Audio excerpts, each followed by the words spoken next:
Dan kan tidak hanya sekali ini Mas Dedi mengalami hal yang seperti ini. Sudah sering kan itu beberapa kali. Ya mudah-mudahan lebih berhati-hati.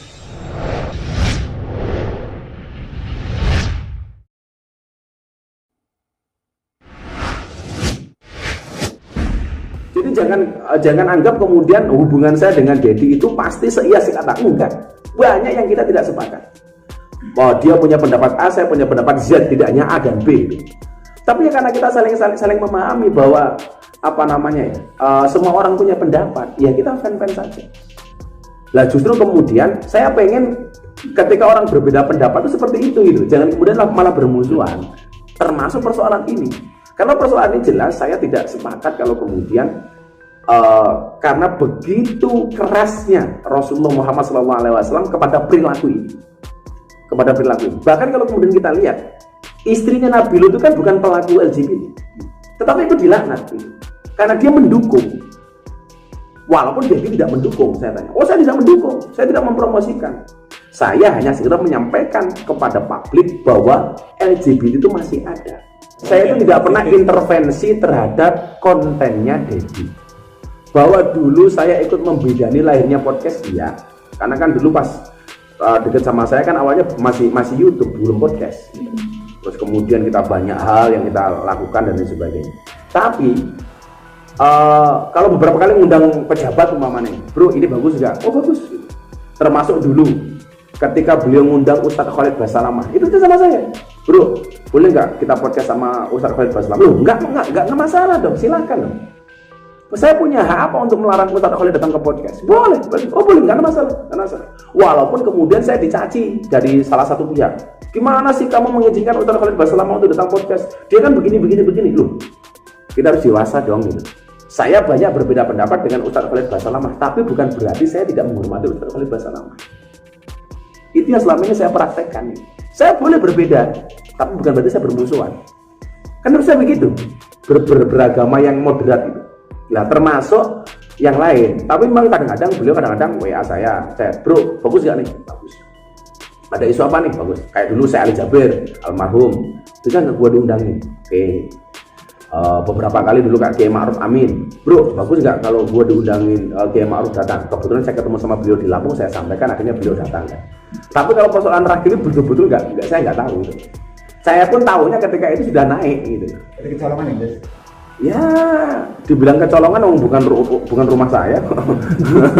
Sampai saya bilang begini, satu kalimat kan, bisa nggak lo jadiin gue gay gitu kan? Ada kan di kalimat di podcastnya itu. Iya. Tapi lo beneran enggak, gua normal ya gitu. Kan kita biasa normal, ini masih ada katanya. Gua normal ya gitu. Saya masih suka ini daripada itu gitu. Artinya itu tadi. Saya dedus dia, saya push dia, apa sih tujuan kamu gitu? Hanya pengen menyampaikan bahwa fakta itu ada. Dan dia mungkin nggak berpikir kalau sampai seheboh itu. Sampai hari ini ada gerakan di Twitter itu kan unsubscriber si Deddy Corbuzier. Makanya saya cuma guyon aja. Ya sekali yang trending topik nomor 1 tidak hanya aku tapi juga kamu.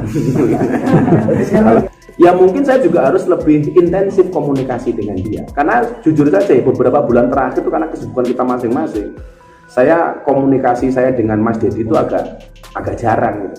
Agak jarang karena beliau juga sibuk dengan proyeknya, saya sibuk dengan ngurusi jadwal saya ya gitu. Dan dia bilang, ya emang komunikasi kita akhir-akhir ini kurang. Tadi pun saya kesini, dia telepon, bro dari Jakarta belum. Ya mungkin dengan ini ya saya bisa lebih banyak insentif ketemu dengan dia. Pelajarannya itu. Yang jadi bintang tamu atau narasumber itu diangkat dari yang viral-viral. Dan yang viral-viral gitu.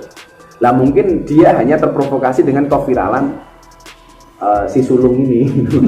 Saya akan nasihati dia begini, rututannya mungkin akan saya sampaikan sejarah Sodom, kemudian bagaimana pandangan Rasulullah terhadap Sodom, terhadap perilaku seperti itu, dan terakhir tentunya dampaknya seperti apa. Maka melihat fakta-fakta seperti itu, coba kalau kemudian menurut lu gua harus gimana, ya take down, itu nasihat saya. Persoalan beliau naik down atau enggak, saya tidak bisa dong memaksa. Tapi bahwa ketika saya harus memberikan nasihat ya, saya nasihat.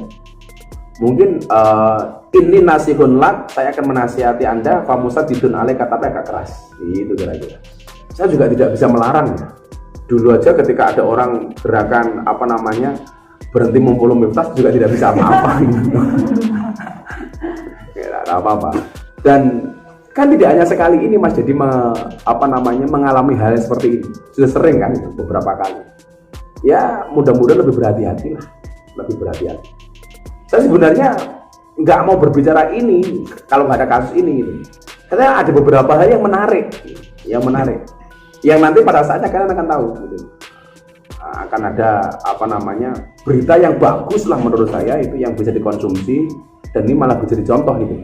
Tapi kok kemudian harus dimulai dari hal seperti ini.